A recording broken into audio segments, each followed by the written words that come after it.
चलो भाई, सीएनबीसी आवाज के अब 10 के दमदार ट्रेड शो में आप सबका स्वागत है। एक नए शो पे ट्रांजिशन करते हुए आप सबको गुड मॉर्निंग और वेडनेसडे की सुबह और इंटरेस्टिंग रही अब तक।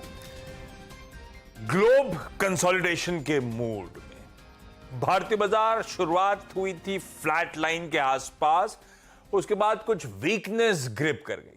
ये वीकनेस हमें 35 पॉइंट के आसपास के दबाव तक ले गई थी, 775 के जोन्स के आसपास। पर लोअर लेवल से हाईलाइट है एक अच्छी डिसेंट रिकवरी। वो 775 के लोज वाला 810 पे ट्रेड करता हुआ, यानी कि दिन के लोज से वापस 35-40 पॉइंट की रिकवरी। इस समय की हाईलाइट ये है कि इंट्राडे में अब तक की लोअर लेवल से रिकवरी और फ्लैट लाइन के आसपास इस समय कामकाज होता हुआ है। दिक्कत वाली पॉकेट निफ्टी बैंक, और निफ्टी बैंक के दोनों हैवीवेट्स एचडीएफसी बैंक, आईसीआईसीआई बैंक दरअसल वीकनेस के साथ ट्रेड करते हुए नजर आएंगे। निफ्टी बैंक 1/3% दबाव में, उसके बावजूद निफ्टी ग्रीन में कैसे या फ्लैट लाइन के आसपास कैसे। नॉन बैंकिंग कॉन्स्टिट्यूएंट्स वो लेकर आइए निफ्टी की कंट्रीब्यूशन प्लेट प्लीज स्क्रीन पे। कोई रिलायंस इंडस्ट्रीज, कोई आईटीसी, कोई इंफोसिस, ये वो स्टॉक्स हैं जो दरअसल निफ्टी को संभालने की कोशिश करते हो, और ये बैंकिंग और फाइनेंशियल मेजर्स दिक्कत बना रहे हैं इस समय। ये अब तक का समीकरण है इस ट्रेड का, इस ट्रेडिंग सेशन का, वेडनेसडे का। पहले वीरू के पास चला जाए और अब तक के जो 45 मिनट, ऑलमोस्ट एग्जैक्ट 45 मिनट ही हो गए शायद, जो शुरुआती ट्रेड्स रहे उससे क्या रुझान निकल रहा है और अब क्या लेवल्स होंगे जिसको अप्रोच करने की जरूरत। वीरू, वो फ्लैट लाइन के इर्द गिर्द लोअर लेवल से एक डिसेंट रिकवरी, रिलायंस ने अच्छे मूव्स डिलीवर करने में दमखम में मदद कर दी, लेकिन अब समीकरण कैसे बैठे हैं? आशीष, मेरे ख्याल से एज ऑफ नाउ अगर आप डेटा को देखें, मतलब मैंने लगभग 45 मिनट का डेटा देखा, अभी भी 19,830 850 एक बहुत स्ट्रॉन्ग सप्लाई पॉइंट है। बेटर है, मैं देखिए कुछ स्टॉक्स के बारे में टिप्पणी नहीं कर सकता, लेकिन जो सुबह हमने ट्रेड्स दिए उसमें स्विंग्स अच्छे मिले। बेटर है टिल द टाइम हम इस ट्रेजेक्ट्री में है। इंडस्ट्रीज को छोड़िए, 19,830 850 एक स्ट्रॉन्ग सप्लाई जोन है और 19,750 760 एक स्ट्रॉन्ग पिक पॉइंट है।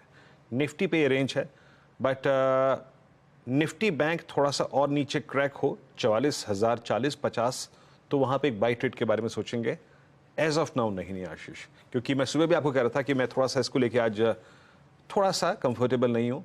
ये एक्सपायरी डे है, थोड़ा सा और क्रैक हो तब इस पर कोई लॉन्ग व्यू रखेंगे, क्योंकि एक्सपायरी डे है। अभी ये 100 EMA के नीचे ट्रेड करता हुआ। बट आशीष, अगर मैं ट्रेडर होता, स्क्रीन में बैठा होता, तो मैं ज़्यादातर फोकस करता आज स्टॉक फ्यूचर्स पे। कितने अच्छे ट्रेड मिले। लुक एट सिप्ला नाउ 3.5% ऊपर आशीष। नहीं, सुबह से ट्रेड एक्सपर्ट्स जो पिक करे, कैश मार्केट के, वायदा के, निफ्टी 50 के सारे ट्रेड बहुत बढ़िया ग्रिप में आए। तो इंडिविजुअल स्टॉक्स पे फोकस करें, ना कि निफ्टी बैंक वो इंडेक्सेस पे। इंडेक्सेस को छोड़ दें, आज थोड़ा सा स्टॉक स्पेसिफिक एक्शन का दिन।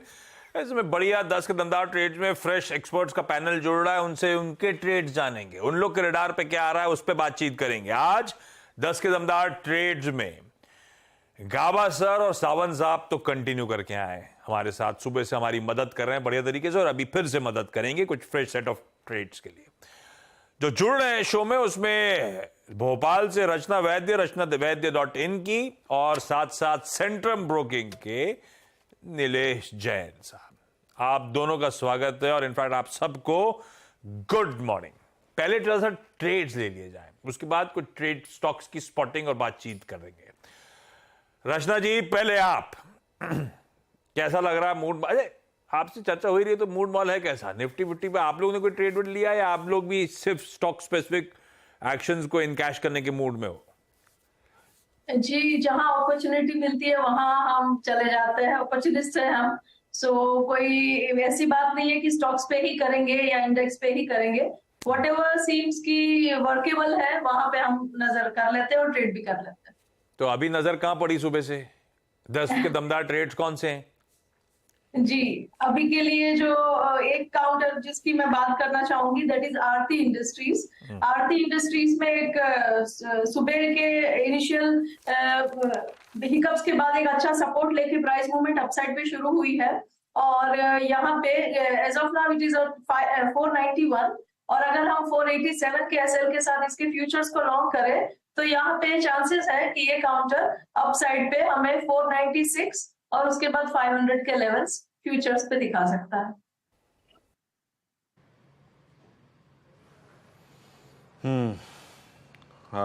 आरती इंडस्ट्रीज, नीलेश आपके दो ट्रेड्स क्या रहेंगे? Good morning Virendra ji and सभी को। ट्रेड लॉन्ग साइड में ही है। सबसे पहले आईटीसी इस पर्टिकुलर काउंटर पे खरीदारी करने की सलाह है। एक लंबा कंसोलिडेशन, लगभग पिछले 2 महीनों के कंसोलिडेशन के बाद काउंटर में एक फ्रेश ब्रेकआउट आता हुआ नजर आ रहा है और यहाँ पे ऊपरी स्तरों पर अब जो जगह बन रही है वो है 465 और 470 की। तो ये 2 टारगेट के लिए आईटीसी में लॉन्ग करने की सलाह होगी। 452 का स्टॉप लॉस रखना होगा। आईटीसी को लॉन्ग करें 465 और 470 के टारगेट्स के लिए। वही जो दूसरा स्टॉक पसंद आ रहा है वो है Sun Pharma. Overall pharmaceutical space में काफी अच्छा मोमेंटम है। Sun Pharma on the verge of a breakout है। ऊपरी स्तर पर 1160 1170 के टारगेट के लिए सन फार्मा में लॉन्ग करने की सलाह होगी। 1138 का स्टॉप लॉस रखना होगा। ये बढ़िया ट्रेड जो हम सुबह से राइड भी कर रहे हैं। आईटीसी मेरे ख्याल से वीरू ने स्पॉट करा था, मानस ने ट्रेड दिया था, उस पर एक कॉल भी खरीदा हुआ है हमने और नीलेश आगे उस पर और सील ऑफ अप्रूवल लगाते हुए 10 के दमदार ट्रेड्स में अभी और तेजी है। नीलेश कह रहे हैं खरीदारी करें आईटीसी में। लाइकवाइज सन फार्मास्यूटिकल्स में कल सतपुते साहब ने बढ़िया ट्रेड एंजॉय करवा रखा है। नीलेश को अब पसंद आ रहा है और 1160 1170 तक के लेवल्स यहां पर। तो ट्रेड्स ग्रिप में और आ रहे हैं और अग्रेसिव टारगेट्स आपको आपकी स्क्रीन पे नजर आएंगे। रचना जी, आज नजर जब पड़ी एक ही स्टॉक पे पड़ी या 2 स्टॉक थे? एक ही बताया आज आपने? जी, दूसरा मैं बता सकती हूँ। एंड दूसरा मेरे तरफ से जो काउंटर रहेगा that will be doctor Reddy's. Doctor Reddy's में इंट्राडे में तो काफी शार्प मूव आया है, लेकिन यहाँ पे चांसेस है कि आप पोजिशनली एक अपना ट्रेड बना सकते हैं। अगर आप पोजिशनली कैरी करने को तैयार है तो इसमें 5580 पे एसएल लगाना चाहिए और ऊपर वाली साइड पे यहाँ पे 5700 और 5730 के नंबर्स फ्यूचर्स पे देखने के चांसेस हैं। 5700 या प्लस के लेवल्स। डॉक्टर रेड्डीज ये भी कुछ देर पहले पिक हुआ स्टॉक, ग्रिप में आ रहा है। रचना जी को भी पसंद आ रहा है।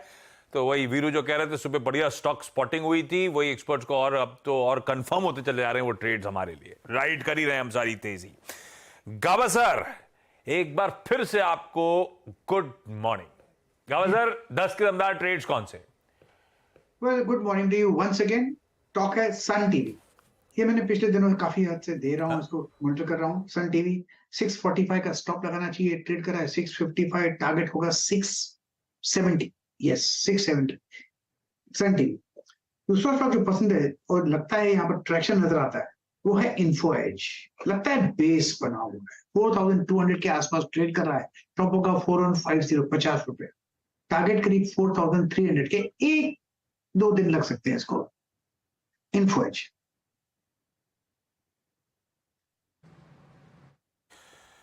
सही है। चतुर्मोता साहब आके सुबह बोले थे क्या 4.5 लाख करोड़ रुपए स्पेंड होने इस बार की शादी के सीजन में। इनके बाद जीवन साथी है वैसे बाय द वे, पर वो तो वीरू टाई अप तो पहले हो चुके हैं। जीवन साथी की सर्विसेज का पहले यूज हो गया होगा, अब बाकियों को फायदा होगा, जैसे टाइटन वगैरह। नहीं, वो उनको भी हो चुका होगा ऑलरेडी। हाँ, वो तो उनको भी हो गया होगा। शॉपिंग तो हो ही चुकी होगी। हाँ, पर वो इंटरेस्टिंग डेटा था उनका। पता नहीं कितने लाख मैरिजेस, 4.5 लाख करोड़ रुपए स्पेंड होंगे मैरिज सीजन में। गजब डेटा था भाई साहब। ठीक है, सावंत साहब, इस समय के 10 के दमदार ट्रेड, सुबह बढ़िया ट्रेड दिलाए थे सावंत साहब ने। उसमें मेरे ख्याल से हाईलाइट था जीएनएफसी का ट्रेड। जीएनएफसी का इस समय हाल क्या है, एक मिनट देख के बताता हूँ। जीएनएफसी 0.25%। भाई साहब सुबह बहुत बढ़िया मूव्स आए थे। हमारा ओपनिंग ट्रेड था, सुबह का टॉप कॉल था। सावंत साहब, अब कौन सा स्टॉक रडार पे है? आशीष जी, वीरू जी, फिर से एक बार good morning to the panel. अभी जो 2 स्टॉक्स मेरे रडार पे होंगे, एक होगा फार्मा सेक्टर से डिविस लैब। यहाँ पे मुझे एक बहुत अच्छी बेस फॉर्मेशन नजर आ रही है। जो स्टॉप लॉस होगा वो होगा 3625, 3625, और जो टारगेट मैं देख रहा हूँ वो मुझे लग रहा है 3775, 3775 तक ये बहुत कंफर्टेबली जा सकता है यहाँ से, जो कि स्विंग आए हैं। तो ये मेरा फर्स्ट पिक होगा। नेक्स्ट पिक होगा ग्रासिम। यहाँ पे मुझे एक ब्रेकआउट नजर आ रहा है, ब्रेकआउट के बाद टिप ली हुई है, तो मुझे लग रहा है एक हायर टॉप बन सकता है। यहाँ पे मेरा स्टॉप लॉस होगा 1960, 1960। जो टारगेट मैं देख रहा हूँ वो होगा 2030, 2030 तक का।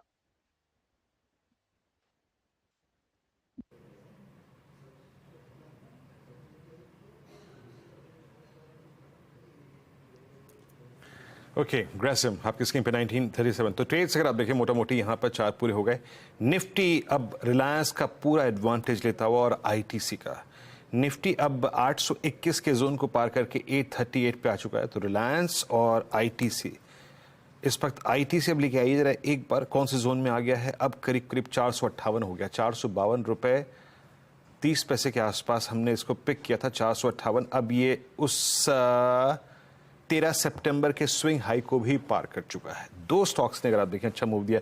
अब लेके आइए आप एक्सिस बैंक, एक बार थोड़ी सी स्पॉटिंग इसकी भी करते हैं। और एक्सिस बैंक बैंकिंग स्पेस में सबसे स्ट्रॉन्ग काउंटर अगर कोई है इस वक्त तो वो है दैट्स एक्सिस बैंक 1013। एक बार इस पर आपकी राय रखिएगा रचना जी। 1013 पे 10-20 डिमा के ऊपर ट्रेड करता हुआ और यही इस वक्त स्ट्रेंथ दे रहा है पिछले 20-25 मिनटों में। आपका व्यू क्या है इस वक्त? जी, मेरा ये व्यू है कि बैंकिंग के पूरे ही काउंटर पे एक अपस्विंग शुरू हुआ है। एक्सिस बैंक उसमें पार्टिसिपेट अच्छे से कर रहा है और आगे कर सकता है। यहाँ पे अगर ये काउंटर जब तक 1005 के ऊपर बना रहेगा फ्यूचर्स के हिसाब से, तो यहाँ पे पॉजिटिविटी और फर्दर डेवलप हो सकती है, जो इस काउंटर को 1020 और 25 तक लेके जा सकती है। और इसी के साथ एसबीआई, कोटक बैंक सब में ही एक अपस्विंग शुरू हुआ है। तो अगर बैंक निफ्टी पूरा संभल जाएगा तो पूरे मार्केट को भी इस अपस्विंग जो अभी शुरू हुआ है उससे सपोर्ट मिलेगा, क्योंकि सुबह सुबह बैंकिंग ही परेशान कर रहा था। Now it is turning positive.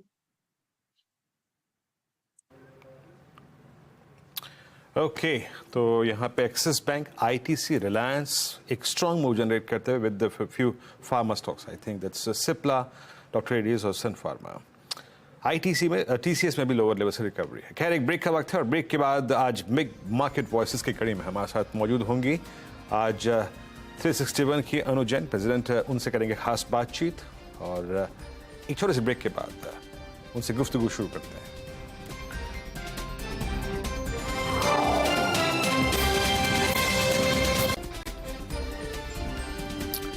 Break के बाद कार्यक्रम में आप फिर सभी का स्वागत है और जैसे कि मैंने आपको ब्रेक से पहले सूचित किया था कि आज बिग मार्केट वॉइसेस की कड़ी में हम अनुजी से बात करेंगे। अनुजी हमारे इस वक्त मौजूद भी हैं। अब अनुजी गुड मॉर्निंग, कार्यक्रम में स्वागत है आपका।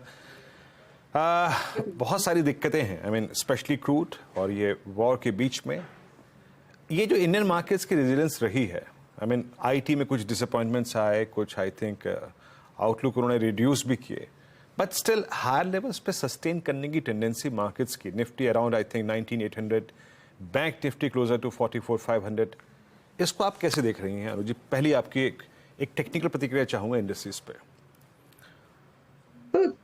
Basically Veeru, we work on a techno funda mixture, तो हम दोनों चीजों को कंबाइन करके देखते हैं। अगर आप अभी अपना रेजिलियंस देखें एंड अगर आप देखें जिस तरीके से पैसा निकला है एफआईआईज का पूरे महीने और डोमेस्टिक्स ने लगभग उसका 90% मैच किया है इनफ्लोज के साथ, तो वो एक मेजर रीजन है कि आप टिके हुए हैं। अगर आप ग्लोबली देखें तो चाइना से पैसा अभी भी निकल रहा है। जो नंबर्स दिखा रहे हैं, जो चाइनीज के ऊपर जितने भी आप नोट्स पढ़े चाइनीज मार्केट्स के ऊपर, उनके रियल एस्टेट के ऊपर, it is not the end of the situation. वहां पे और भी प्रॉब्लम्स एक्सपेक्टेड हैं। थोड़ा सा उम्मीद थी कि प्रोबेबली मिडिल ईस्ट में जो हमने 10-12 दिन पहले देखा था वो शायद सुधर रहा है, लेकिन जो कल रात को हुआ है उसके बाद वो एक आई थिंक सबसे बड़ा क्रूशियल थिंग है, क्योंकि वो अगर जरा सा भी बढ़ा तो आपका क्रूड 100 क्या 120 भी हो सकता है। उस इवेंट में कोई भी मार्केट सस्टेन करना मुश्किल होगा। तो वो मेरे ख्याल से एक सबसे बड़ा हैंगिंग स्वॉर्ड हमारे मार्केट के ऊपर है। जहां तक कि रिजल्ट्स की सवाल है, और हमने काफी बड़े रिजल्ट्स देख चुके हैं, हम आईटी के मेजर्स देख चुके हैं, एचडीएफसी बैंक देख चुके हैं, बजाज फाइनेंस देख चुके हैं। तो उसमें से एक चीज जो मैंने देखी है और जो एक ट्रेंड उभर के आ रहा है कि कोई बड़ा बीट नहीं देगा और कोई बड़ा डिसअपॉइंटमेंट नहीं देगा। they will just meet expectations or marginally be below it. Market में जो लॉन्ग टर्म निवेशक हैं वो डेफिनेटली कोई मेजर चेंजेस अपने पोर्टफोलियोज में नहीं करेंगे, तो उसके कारण कोई मेजर स्टॉक्स में मूव नहीं आएंगे। हाँ, जो बिल्डअप्स होते हैं particular for the stock result, उसमें आप 2-3% अप और 2-3% डाउन, वो 3-4 दिन का एक मूव देखेंगे जो स्टेबलाइज हो जाता है। तो शॉर्ट टर्म या वेरी शॉर्ट टर्म ट्रेडर्स के लिए वो moves I would say worth trading है। बट जो एक मीडियम टर्म का ट्रेडर है या जो एक लॉन्ग टर्म का इन्वेस्टर है, उसके लिए ये स्टेज मेरे ख्याल से कोई खास फर्क नहीं रख रहा है। हाँ, अगर आपको जिस तरीके से ये एक मिडिल ईस्ट के वॉर के कारण आपको एक अगर डाउन टर्न मिलता है, तो आई थिंक सबको अपनी एक विश लिस्ट रेडी रखनी चाहिए, जो एक उस लेवल में जो काफी चीजें हाथ में नहीं आई हैं। I would probably use that opportunity to add that to people's portfolios. So I think that is what our strategy is going to be. जिस तरीके से निफ्टी 19,834 पे आज भी होल्ड कर रहा है, we both all of us know कि 19,840 850 एक बहुत स्ट्रॉन्ग रेजिस्टेंस है, वो क्रॉस करते ही 20,300 जो पिछली बार का हाई था और 20,500 600 तक इसमें पूरी संभावना है। वो मोमेंटम के लिए आपको बेसिकली आईटी तो एक ना टूटे वो चीज है, और बैंकिंग जो आपका अभी चल रहा है 20,000 जो 40,400 500 के बीच में चल रहा है, जिसने बेसिकली नॉट 40,000 44,400 के आसपास चल रहा है, वो 43,800 ना तोड़े। I think that is the main thing, because अगर आप देखेंगे तो मार्च 23 में जो लो बनाया था इसने लगभग आपका, और जो अभी तक है उसका वीवैप आपका 43,800 है। तो 43,800 अगर होल्ड करता है तो आई वुड बी पॉजिटिव कि बैंक निफ्टी वापस 46,000 तक जा सकता है, and that would be the main legs on which this market can hold. Anu ma'am, hi, good morning. Good morning. Wish list तैयार रखना है। आपकी विश लिस्ट में क्या है, उस पर मैं बाद में आता हूं। सही कह रहे हो आप, वेस्ट एशिया क्राइसिस, सबकी नजरें वहां पर हैं। गिरावट आएगी तब एक्यूमुलेट करेंगे, वो अलग जगह। इस समय समीकरण ऐसे हैं कि आप लोग 361 में बॉन्ड ज्यादा प्रेफर कर रहे हो वीजा इक्विटी, ऐसा नहीं है? नहीं, बिल्कुल नहीं। हम इनफैक्ट हमने क्लाइंट्स को इक्विटी के ऊपर अपना एलोकेशन पूरा डिप्लॉय 75 से 80% तक करवाने को ऑलरेडी 3 महीने पहले बोल दिया। तो कहाँ डाल रहे हो आप लोग? भाई सब लोग कह रहे हैं मिड कैप्स तो बहुत महंगे हो गए हैं, कई सारे वैल्यूएशंस अनजस्ट हैं, अभी भी पैसा फ्लोज उन mid cap small cap SIPs के थ्रू आते ही चले जा रहा है, और लिमिटेड पूल है जिसमें फंड्स पैसा डाल सकते हैं, तो वो वैल्यूएशन और स्ट्रेची होते चले जा रहे हैं। तो आप लोग नया पैसा क्या कर रहे हो? ऐसा है क्या कि लार्ज कैप ज्यादा अट्रैक्टिव लगने लगे आप लोग को? देखिए, हम बेसिकली जो मेरा जो मैं संभालती हूँ पैसा, वो एसेंशियली 80% लार्ज कैप है, तो उसमें तो कोई खास मेजर चेंज हुआ नहीं है। 20 से 25% जो हम मिड कैप में डालते हैं, उसमें हम रोटेशन कर रहे हैं। जहां पे आपको लगता है कि फुली वैल्यूड है वो निकल जाओ, जहां लगता है कि थोड़ा स्कोप है हम वापस जा रहे हैं। और ऐसे सेक्टर्स हैं जिसमें आपको अभी भी मिल रहा है, जैसे पावर सेक्टर में है, आपके मिड कैप बैंकिंग में है, आपका इसेंशियली है स्टोरीज आपको बॉटम अप मिल रही हैं, जहां पे आपको 10 से 15% की तो कंफर्मेशन है, अगर मोमेंटम रहा तो आपको 20% भी मिल सकता है। लार्ज कैप में तो आप, जैसे कि आप भी खुद बोल रहे थे कि लार्ज कैप में तो काफी स्टोरीज हैं, पूरा आपका बैंकिंग पैक है जो अभी तक नहीं चला है, तो I think there are lot of things which can kind of go there. तो हम बैंकिंग का तो पूरा एलोकेशन जैसे ही पैसा आता है उसमें कर देते हैं, बाकी स्टोरीज हम धीरे धीरे ओवर 2 मंथ्स 3 मंथ्स डिप्लॉय करते हैं। क्योंकि आपने बैंकिंग की बात छेड़ी ना अनु मैम, तो एक बड़ा डिबेट जहन में जो मेरे है, पता नहीं सबके जहन में है कि नहीं, HDFC bank versus ICICI bank. एक जो डिलीवर कर रहा है, दूसरा जिसके सामने कई चैलेंजेस हैं, लेकिन वैल्यूएशंस का बहुत कंफर्ट आ गया है वीज़ावी दूसरे के। आप लोग का गो टू पॉकेट कौन सा, अगर आप सिर्फ लार्ज कैप पे कंसंट्रेट कर रहे हो तो? So देखिए, we are positive on HDFC Bank, ICICI, Axis, on all of them, and the NBFCs also, whether it is Chola and Bajaj Finance. जहां तक कि आप वैल्यूएशन की बात कर रहे हैं, हाँ, HDFC Bank वैल्यूएशन वाइज तो this is at the valuation which it's been in the lowest trajectory, but I think 3 से 4 महीने हैं अभी जिसमें आपको अभी कंसोलिडेशन मिलेगा। ये कंसोलिडेशन हमने देखा है 1500 के आसपास के लेवल के ऊपर सपोर्ट देता है। अभी मेरे ख्याल से 1540 है। जिस तरीके से मैं आपको बैंक निफ्टी का एक वीवैप फिगर दे रही थी 43,800 का, वही वीवैप फिगर जो HDFC बैंक का है वो 1580-83 के ऊपर है। तो जब तक वो लेवल नहीं क्रॉस होगा, एक तरीके से उसका मतलब होता है कि पूरी सप्लाई खत्म नहीं हुई है, फ्रेश बाइंग का इंटरेस्ट आ नहीं रहा है। तो वो 1580-84 वो चाहे 5 दिन बाद क्रॉस करे या 3 महीने अगले क्वार्टर के रिजल्ट के बाद क्रॉस करे, वो नहीं पता, पर मेरे ख्याल से दिसंबर रिजल्ट के बाद मुझे उम्मीद है ये धीरे धीरे करके 1700-1750 निकल जाएगा। तो अगर आप ये 1530 से 1750 भी देखें तो वो एक इफेक्टिव रिटर्न होता है। तो मेरे ख्याल से अगर आप एक 3 से 6 महीने का व्यू लेने वाले भी इन्वेस्टर हैं तो ये लेवल्स में आपको शायद 1-1.5 महीना कुछ नहीं दिखे, बट आप स्लोली करेक्ट कर सकते हैं। आईसीआईसीआई के रिजल्ट्स अच्छे रहे हैं, बट कहीं ना कहीं वहां पे निम कॉन्ट्रैक्शन आएगा तो वो एक स्विचिंग कहीं ना कहीं अगले 1 से 1.5 क्वार्टर में आपको दिखेगी। सो वी आर पॉजिटिव, हमारे पोर्टफोलियो में है और बना रहेगा, लेकिन वो एक स्विचिंग जो एक शॉर्ट टर्म ट्रेडर्स करते हैं या इन्वेस्टर्स करते हैं वो आपको दिखेगा। हमें इस लेवल के ऊपर एक्सेस भी अच्छा लग रहा है। आई थिंक वो आपको शॉर्ट टर्म में 4-5% दे सकता है, but over a period of some time I think एक 10-11% इन 1 क्वार्टर दे सकता है। So this is another place we are looking. And जैसे कि फिन निफ्टी दिखा रहा है उसमें भी 2-3 स्टॉक्स बहुत अच्छे हैं। आपका आईसीआईसीआई लोम्बार्ड एक अच्छा मूव देने को तैयार है। इंश्योरेंस पैक काफी दिनों के बाद आपका, चाहे वो एचडीएफसी लाइफ है, वो एक दिखा रहा है मूव की वो यहाँ से 7-8% का मूव एक क्वार्टर में दे सकते हैं। और मैं यहाँ पे क्वार्टर की बात कर रही हूँ because this is more a quarterly update. And उसी तरीके से बजाज फाइनेंस हम एक मूव देख चुके हैं, रिजल्ट के बाद आज कंसोलिडेट कर रहा है, बट वो भी दे रहा है एंड छोला भी दे रहा है। So I think this whole pack is where Nifty has to move, will be basis this, and I think 5 से 6% अगर आपका ये मूव ले आए बैंक निफ्टी तो आपका निफ्टी कहाँ होगा, वो तो लगभग 21,000-21,200 तक ले जा सकता है ये एक क्वार्टर के अंदर।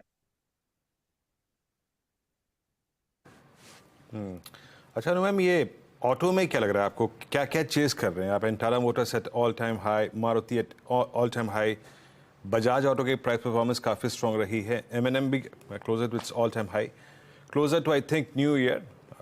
एक तो फेस्टिवल डिमांड, फिर उसके बाद न्यू ईयर डिमांड। आप लोग क्या चेज कर रहे हैं ऑटो में इस वक्त? तो यहाँ पे वीरू बेसिकली ये देखना पड़ेगा कि किसका ये फेस्टिव डिमांड के बाद कंसिस्टेंसी रहेगी, तो उसके हिसाब से हमें यहाँ पे हीरो अच्छा लग रहा है। बेसिकली 3172 कल का क्लोज था, तो मेरे ख्याल से अगर ये 3080 ना तोड़े तो ये करीब 3400 के आसपास जा सकता है, तो विच इज रफली अबाउट 6-7%। तो मैं इस समय एक क्वार्टर में करीब 5 से 6% निफ्टी का मूव दे रही हूँ। तो उसमें निफ्टी के साथ क्या सपोर्ट देगा, मेरे ख्याल से सबसे ज्यादा आपको शायद हीरो दे सकता है। ओके अच्छा, एक सवाल मैम, मैं इनफैक्ट आप एनबीएफसीज पर टिप्पणी करके निकल गई तो शायद वो मैं ले नहीं पाया प्रश्न, बट बजाज फाइनेंस इस बार का मूव इसका बहुत स्ट्रॉन्ग रहा, और पिछली बार जब जनवरी 2021 में अपना इसने प्रीवियस स्विंग हाई काटा था 2960 का, तो उसके बाद वहाँ से करीब करीब समझ लीजिए 3000 रुपये का स्विंग आया था। इस बार कुछ वैसी सर्कमस्टेंसेज हैं, ये अपना सितंबर 2022 का हाई क्रॉस कर रहा है 8000 का। मैम टेक्निकल पर्सपेक्टिव से B2 पे आपका टेक क्या है, बजाज फाइनेंस और फिनसर्व पे? तो पहले कैवेट देता हूँ, this is there in my portfolio तो बायस होगा, and this is there in client portfolios also, but 8200 जो हमने ये पिछले 2 हफ्ते में 2-3 बार अटेम्प्ट देखा है, आई थिंक वो क्रॉस होगा।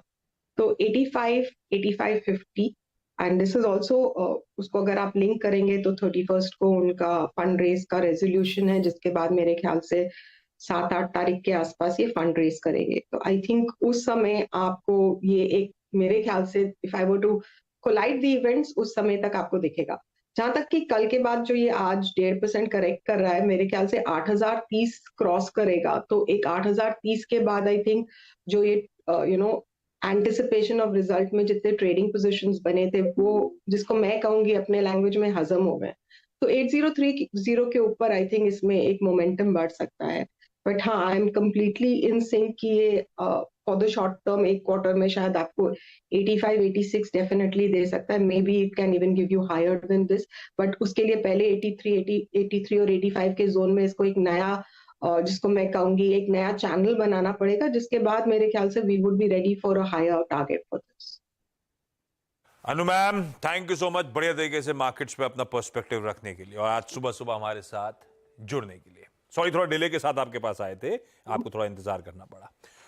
कुछ स्टॉक्स जो हरकत में है। अच्छा, पीछे से जो दोनों पीपी हैं वीरू, वो चले गए, प्रशांत जी और प्रकाश जी। रचना जी और नीलेश जी आपको स्क्रीन पे नजर आएंगे। एक तो सिंजीन और बायोकॉन दोनों में वीकनेस। सिंजीन ने, रचना जी जरा स्टॉक दोनों देख के रखिए, सिंजीन ने अपना गाइडेंस कट कर दिया, कमजोर नंबर्स। बायोकॉन शायद कुछ हद तक उसका खामियाजा भुगत रहा है, प्लस बायोकॉन की एक फैसिलिटी को लेकर यूएसएफडीए इश्यूज सामने आए, ऑफिशियल एक्शन इंडिकेटेड, दिक्कत आ गई, तो दोनों स्टॉक्स पिट रहे। रचना जी क्या दबाव गिराएगा, क्या है अंडर परफॉर्मर्स? जी, दोनों के ही चार्ट में बहुत ही तगड़ी ब्रेकडाउन है प्राइस एक्शन में, और उसको देखते हुए ये कह सकते हैं कि पहली बात तो ये कि ये फर्दर एग्रेवेट हो सकती है, बुरे चांसेस है प्राइस चार्ट के हिसाब से, और अगर नहीं भी हुई एग्रेवेट तो यहाँ पे टर्न को इमीडिएटली आए इस तरीके का कुछ स्ट्रक्चर नहीं दिख रहा। तो अगर नहीं भी गिरा तो ये कंसोलिडेट करके थोड़ा सा टाइम बिता के फिर गिरेगा, लेकिन पॉजिटिविटी के कोई चांसेस एज ऑफ नाउ दोनों में से किसी में भी नहीं नजर आ रहे, और फर्दर ब्रेकडाउन के डेफिनेटली आ रहे हैं। ठीक है, यूनाइटेड स्पिरिट्स दबाव में आ गया, 2.5% के आसपास कमजोर, शायद बाजार ने एकदम से रियलाइज करा कि नवरात्रे चल रहे हैं। नीलेश, सुबह से हम लोग एक बहुत बढ़िया ट्रेड राइड कर रहे हैं, खुलने के बाद से ही, जस्ट खुलने के बाद से, वो सिप्ला का 3.5% उछाल के साथ सिप्ला इस समय कामकाज कर रहा है। जरा रिविजिट करा दो, क्योंकि आपके रडार पे भी फार्मास्यूटिकल स्टॉक्स थे जब आपने 10 से दमदार ट्रेड्स दिए थे। क्या अभी भी राइड करूं, मुनाफा बांध लूं अगर मैंने ट्रेडिंग का बेट लिया था आज इंटरडे के लिहाज से, या लग रहा है दमखम है, ट्रेल कर लूं स्टॉप लॉस? हाँ तो कहां प्लेस करूं? बिल्कुल आशीष जी, देखिए फार्मास्यूटिकल स्पेस पे पॉजिटिव व्यू है, और सिप्ला भी थोड़ा सा यहाँ से पॉजिटिव लग रहा है। हालांकि इंटरडे पॉइंट ऑफ व्यू एक immediate hurdle 50 day moving average का है, ठीक उन्हीं लेवल के आसपास हमें फिलहाल ट्रेड करता हुआ नजर आ रहा है, वो है 1215। तो 1215 के ऊपर अगर ये टिकता है तब 1250 के टारगेट यहाँ पे देखने को मिलेंगे, जिसकी संभावनाएं काफी ज्यादा है। बट आज इंट्राडे में शायद देखने को ना मिले, तो इंट्राडे के पॉइंट ऑफ व्यू से जिन्होंने निचले स्तर पर खरीदारी की है वो एक बार के लिए प्रॉफिट बुक करके चल सकते हैं। जो थोड़ा सा पोजिशन व्यू रख के चलते हैं, 2 से 3 दिनों तक होल्ड करके चल सकते हैं, 1250 1260 तक के टारगेट के लिए एक बार के लिए बने रह सकते हैं। ट्रेलिंग स्टॉप लॉस 1195 का यहाँ पे रखना होगा।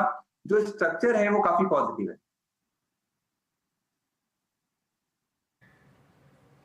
ओके नीलेश, रचना जी, आप सभी का बहुत बहुत शुक्रिया इन सभी स्टॉक्स पे इंडस्ट्रीज पे अपनी राय रखने के लिए और कॉल्स देने के लिए। इंडस्ट्रीज में जुझारूपन अभी भी कायम है। बैंक निफ्टी 44,348 पे है, एग्जैक्टली 100 डिमा, और निफ्टी 19,834 पे ट्रेड करता है। चलते हैं नीरज जी के पास ट्रेडर्स हॉटलाइन के लिए। नीरज जी नमस्कार, संभालिए इस निफ्टी के पुलबैक को, और रिलायंस और आईटीसी ने आज कमान संभाली हुई है। बैंक निफ्टी का पुलबैक क्यों नहीं दे दिया मुझे? जो आया वही दे दिया। ओके, कोई बात नहीं है, शाम को आपको बहुत जोरदार तेजी इसमें मिलेगी मिड कैप में। मैं मिड कैप का समर्थक हूँ आजकल। वो लाल चल नहीं रहे ना। चलते जो चल रहा है उसका समर्थन करना है। हाथ धो लेना। जो नहीं चल रहा उनका समर्थन करके क्या फायदा? क्या dead cat bound, bottom fishing करने का फायदा। हाँ एक्चुअली। और मिड कैप में भी सिलेक्टेड जो सुनील सुब्रमण्यम जी ने बताया थे, उसी पे फोकस करना है। वो बाइट सुनानी चाहिए। चलो भी निकलवाते हैं। लाइक बाइट है वो मिड कैप में, क्यों करके सुनाते हैं। Beautiful justification. तो भाई इस समय सब कुछ हल्का हल्का ग्रीन में आने की संभावना बन रही है।